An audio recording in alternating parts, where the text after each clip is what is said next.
Hi, I'm Melissa with The Mindful Heart, and today's story is probably the most famous tall tale in America. These stories were passed down from person to person for many years before somebody finally wrote them down. So here's a yarn. That means an exaggerated story about Paul Bunyan, the inventor of logging, the owner of a blue ox, and the builder of the West.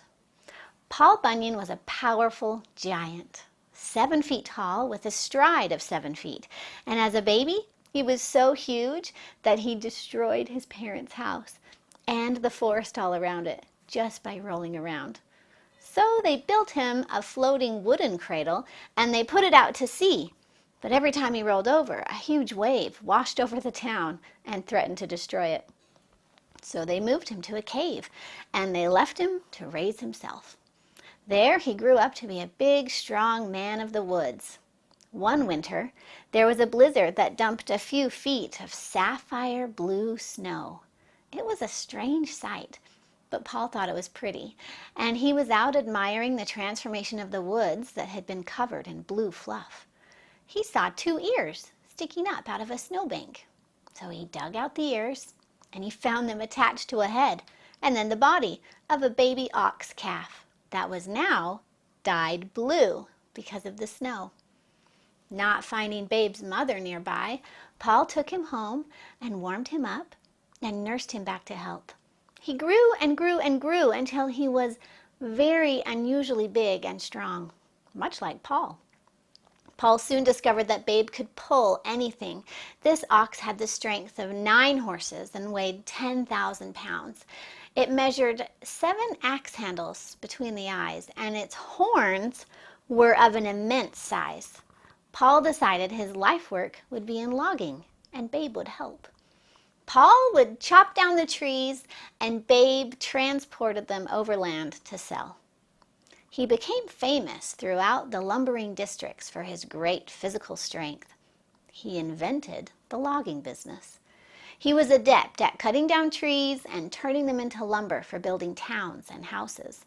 And there were a lot of settlers, and building the American West was no small job, and a lot of lumber was needed.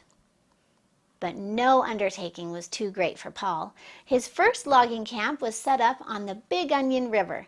He had a huge crew of 3,000 men. Cooking for all these men was quite a challenge, but Paul Bunyan figured out how to get it done. His men were divided into 3 gangs. One of these was always going to work, the second was always at work, and then a third was always returning from work. These kept the cooks busy for when they had finished preparing breakfast for one crew. They then had to prepare dinner for another, and then finally supper for the third. The cook shanty for the camp was so large that it took a half a day to even walk around the outside.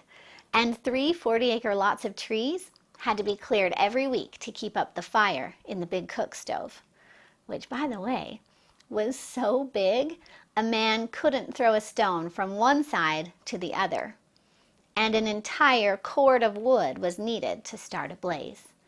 The loaves of bread were gigantic when they were baked, and the men, after they had eaten the insides, they then used the crusts for bunks instead of beds. And listen to how they made pancakes.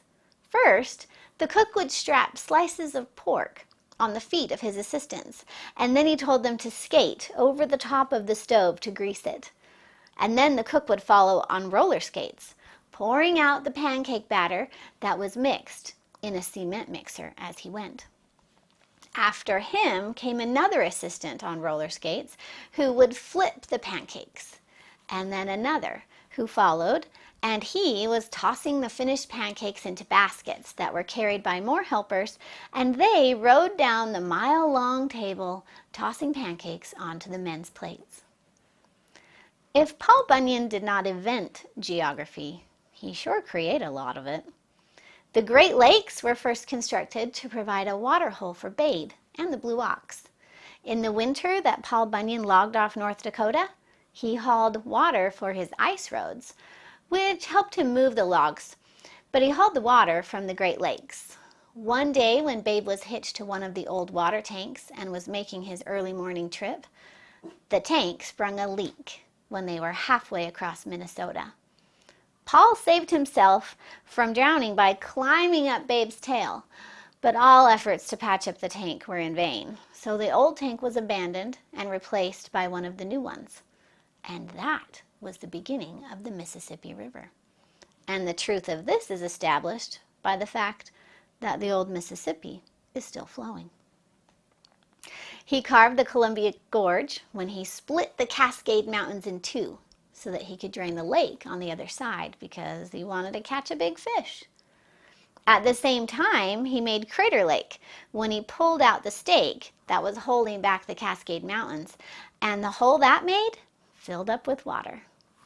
He dug a trench between the Aleutian Islands and Russia to drain the water in the Arctic Ocean, and legends say that the Grand Canyon was formed when he and Babe, the blue ox, walked through, dragging his axe behind him.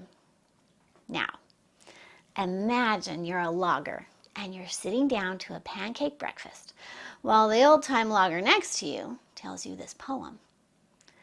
In the prehistoric ages, ere the Swedes ruled Minnesota, fairest spot in all the Westland was the woodland of Dakota. 'Twas a land of timbered ridges long before the axe was known, and there grew the largest timber on which the sun had ever shone. Many tales are told about it, how it grew so very high that the tops were broken shattered where they rubbed against the sky. And no man had ever ventured in that forest deep and dark, till old Noah got to thinking he would build himself an ark. So he looked the timber over and decided it would take every tree if he would carry every bird and beast and snake. If he could just get it yarded, there he had a serious doubt, till Paul Bunyan finally told him he could get the round stuff out. So he harnessed up his blue ox, took the big logs on the run, never even stopped for dinner. He worked right through from sun to sun. Many logs he dogged together and took 300 turns a day. Still old Noah hollered, faster! At that snail's pace didn't pay. Then old Bunyan got quite peevish, sent the loggers all to camp, started hauling in the sections. He'd put Noah on the tramp. But he bragged a bit too early, though each day he hauled 80.